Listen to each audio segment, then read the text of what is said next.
اور ان کی کتاب جو ہے وہ انگریزی میں بھی ٹرانسلیٹ ہو چکی ہے اور جیپنیز میں ٹرانسلیٹ ہو رہی ہے. ان پر بات کرنے کے لیے ہمارے ساتھ اس وقت موجود ہے سینئر میڈیا پرسن ہے, 4 کتابوں کی مصنفہ ہے ناصرہ زبیری صاحبہ. میں ان سے گزارش کروں گی کہ اس پہ تھوڑی بات کر لیں. بہت شکریہ افشاں جی, بہت شکریہ.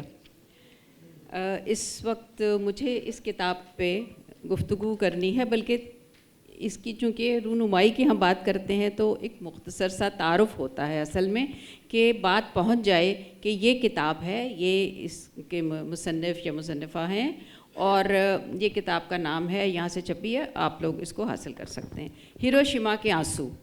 یہ بینا گوئندی کی کتاب ہے. بینا گوئندی کا نام ویسے تو کسی تعارف کا محتاج نہیں ہے, جتنا ان کا کام ہے, جتنا ان کا نام ہے, وہ اگر اس کا ہی ذکر کروں تو پھر کتاب رہ جائے گی. لیکن 2-3 جملے میں ضرور کہنا چاہوں گی کہ وہ اس لیے کہ فن کو فنکار سے جدا نہیں کیا جا سکتا. کوئی بھی لکھنے والا جو ہے وہ فنکار ہے, رائٹر ہے. اس کا جو فن ہے وہ 2 طرح سے ہی تشکیل پاتا ہے.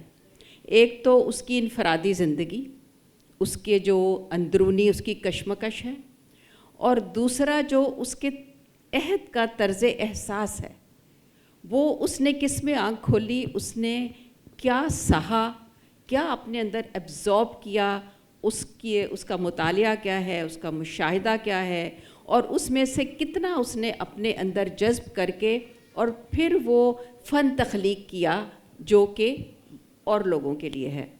تو یہ بینا ہے. انہوں نے جہاں تک میں جانتی ہوں جو زمانہ انہوں نے سہا ہے, جو ہم سب نے اس وقت سہا جب ہم کالج میں, اسکول, کالج, یونیورسٹی میں اپنے اپنے حساب سے تھے, تو وہ جو کوڑے لگ رہے تھے اور پھانسیاں ہو رہی تھیں اور سینسرشپ تھی, تو اور جو اسٹوڈنٹس یونین خاص طور پہ تھے ان پہ پابندیاں لگی ہوئی تھی کہ آپ وہ جو ہم لوگ وہاں بات کرتے, ایون ڈبیٹ سوسائٹی اگر ہے تو وہ بھی بند کر دی گئی. تو وہ ایک پریشر کا جو دور تھا وہ بینا گوئندی نے جو ہے وہ گزارا ہے, لیکن یہ گزار کے آگے نہیں بڑھ گئیں. انہوں نے وہ احساس اپنے اندر جذب کیا ہے, اور یہ اس کے بعد جب یہ نکلی ہیں پاکستان سے, یہ جہاں جہاں بھی گئی ہیں, انہوں نے اپنے اس احساس کو اپنے ساتھ رکھا ہے. اور ہیروشیما کے آنسو جو ان کی وہ ایک طرح سے, ویسے تو یہ سفر نامہ ہے, اور یہ جاپان کا ٹوکیو اور کیوٹو اور ہیروشیما, تو یہ سفر نامہ ہے جو قومی ڈائجسٹ میں قسط وار شائع بھی ہوتا رہا ہے. لیکن اس میں جب ہم اس کو پڑھتے ہیں, جب کتاب کی صورت میں یہ ہمارے سامنے آئی ہے اور ہم اس کو پڑھتے ہیں, تو ہمیں احساس ہوتا ہے کہ یہ صرف یہی نہیں کہ ایک شخص جو ہے وہ ٹریول کر رہا ہے اور اس نے دیکھا ہاں جی یہاں یہ تھا, یہاں یہ تھا, نہیں. جب ایک اچھا لکھنے والا, جب ایک اچھا مشاہدہ کرنے والا گزرتا ہے, تو پھر وہ اپنے حساب سے جو اس کے اندر اس کے کیا کہنا چاہیے کہ اس کا احساس ہے, اور وہ اس کو اس احساس کے ساتھ چیزوں کو دیکھتا ہے, اور پھر وہ اپنے حساب سے اپنے الفاظ میں اس کو بیان کرتا ہے. اب یہ ہیروشیما کے آنسو ظاہر ہے, یہ نام سے ظاہر ہے کہ 1945 میں دوسری جنگ عظیم میں جب یہ ہیروشیما اور ناگاساکی پہ 6 اگست اور 9 اگست کو دنیا میں پہلی بار اور آخری بار, اللہ کرے آخری ہی رہے, تو یہ ایٹم بم گرایا گیا, تو جو کچھ گزرا وہ ہم سب جانتے ہیں. لیکن انہوں نے وہ آنسو جو ہیں, انہوں نے شہر کے ساتھ گفتگو کی ہے, انہوں نے اس شہر کے ساتھ مکالمہ کیا ہے کہ آپ کیا محسوس کیا ہے انہوں نے, وہاں کے لوگوں نے, اس شہر نے, اس فضا نے, تو یہ سب اس میں موجود ہے. جاپان کے بارے میں, جس شہر میں یہ گئی ہیں, انہوں نے وہاں کی ثقافت, وہاں کے جو مذہبی رجحانات, وہاں کا ایون وہاں کا جو کھانے پینے کا جو ہم کہہ سکتے ہیں کہ فوڈ فلسفی بھی انہوں نے بیان کی ہے کہ وہ کس طرح کی چیز کھائی جاتی ہے اور اس کے اثرات کیا ہیں. ویسے تو دنیا میں کسی بھی خطے میں جب جو بھی رہن سہن ہوتا ہے وہ وہاں کی اس کے خطے میں جو کچھ موجود ہے, جو کچھ اویلیبل ہے, دستیاب ہے, اس کے حساب سے ہوتا ہے, اور اس کی جو آب و ہوا ہوتی ہے اس کے حساب سے ہوتا ہے. تو انہوں نے اس کو دیکھا ہے. جب یہ کتاب میں نے پڑھی تو میں نے ایک اور بینا گوئندی کو دریافت کیا. یہ بازیافت کی دریافت ہے, اور اس میں نے یہ جانا کہ ان کے اندر کتنی وسعت ہے, کتنی گہرائی ہے, ان کا مطالعہ کتنا وسیع ہے, اور انہوں نے جو مثالیں بھی دی ہیں, اور وہ آپ کو قدم قدم کے جب آپ کتاب پڑھیں گے تو آپ کو نظر آئے گا, آپ کو محسوس ہوگا کہ یہ کوئی سپرفیشل یا سطحی قسم کا کوئی لکھنے والا نہیں ہے, یہ دل سے لکھی گئی تحریر ہے. اور یہ تحریریں ایسی جو ہیں یہ بار بار نہیں آتی, یہ اس کے لیے آپ کو اپنے اندر, من کے اندر ڈوبنا پڑتا ہے, اور من میں ڈوب کے کیجیے گا. جی بس 2 جملے صرف. تو من کے میں ڈوب کے انہوں نے وہ لکھا ہے. اس کے بعد یہ جو 32 سال کے بعد جب انہوں نے پھر دورہ کیا تو وہ جو ایک تقابل ہے جو انہوں نے دیکھا وہاں پہ, کہ اب تو وہاں پہ ٹیکنالوجیکل جو ڈیولپمنٹ ہے وہ اتنی ہو چکی ہے کہ وہ وہاں پہ بھی, تو ایک طرح سے یہ ایک چیلنج وہاں پہ جاپان میں بھی محسوس کیا جا رہا ہے, کہ جو چیلنج ہم سب ساری دنیا میں محسوس کر رہے ہیں. اب یہ کچھ میرا خیال ہے کہ اپنے طور پہ بھی کچھ بتانا چاہیں گے بینا. میرے پاس جتنا وقت تھا میں نے بیان کر دیا. بہت شکریہ. کتاب کی جو مصنفہ ہیں بینا گوئندی صاحبہ سے گزارش کروں گی کہ وہ اس پہ بات کریں. بہت شکریہ ناصر جی, اور آپ کا بہت شکریہ کہ آپ سب لوگ یہاں پر موجود ہیں. اور میرے لیے بہت بڑا اعزاز ہے کہ اتنے بڑے پلیٹ فارم پہ ہیروشیما کے آنسو, جب میں 23 ایئرس کی تھی 92 میں نے اس کو لکھا, اس کے 9 چیپٹرز کو, اور آج تقریباً 34-33 برس کے بعد اس کو کمپلیٹ کرنے میں کامیاب ہوئی. اس کی ایک معقول وجہ تھی. ایٹم بم کا گرنا پہلا اور آخری ایٹم بم تھا. ہیروہیٹو نے اس ایٹم بم کے گرنے کے اوپر عالمی جنگ کا خاتمہ ہوا. اس چیز کو نہ بھولیے, وہ عالمی جنگ ختم اس ایٹم بم کے گرنے سے ہوئی. وہ یوں اس کا جواب مجھے نہیں مل رہا تھا. 25 برس جب میں امریکہ میں رہی تو مجھے جواب ملا, اور جب مجھے جواب ملا تو پھر مجھے اندر سے خیال آیا کہ اس کتاب کو اب مکمل کرنا چاہیے. اس کے ایک ساتھ قومی ڈائجسٹ میں ڈاکٹر انور صدیق کے کہنے پہ چھپی, شامی صاحب کے, مجیب الرحمان شامی صاحب کے ان کے رسالے میں. کہنے کا مطلب یہ ہے, ہیروہیٹو نے جب کہا کہ this is the time to bear the unbearable, یعنی ان کے کیوں ایسی وجہ تھی. یہ نہیں تھا کہ امریکہ ظالم تھا, یہ نہیں تھا کہ جاپان مظلوم تھا, یہ ہماری انا کی جنگ تھی. یہ وہ جنگ تھی جس میں ہم اپنے انا کے گھوڑے عوام کے اوپر چلاتے ہیں, ان کے سینے پر کرتے ہیں, تبھی یہ بم گرائے گئے. اس کا جواب آپ کو اس کتاب میں مل جائے گا. اور بہت شکریہ, یہ کتاب مجھے اپنے دل سے قریب ہے, اور اسی طرح مجھے جاپان بھی میرا سیکنڈ ہوم ہے. Thank you very much. شکریہ. اب ہماری جو دوسری کتاب ہے بھولی بسری یادیں, راحت ظاہر صاحب کی بک ہے, اور اس پہ بات کرنے کے ہمارے ساتھ حمزہ وسیع صاحب. میں ان سے گزارش کروں گی کہ مائک پاس کیجیے گا.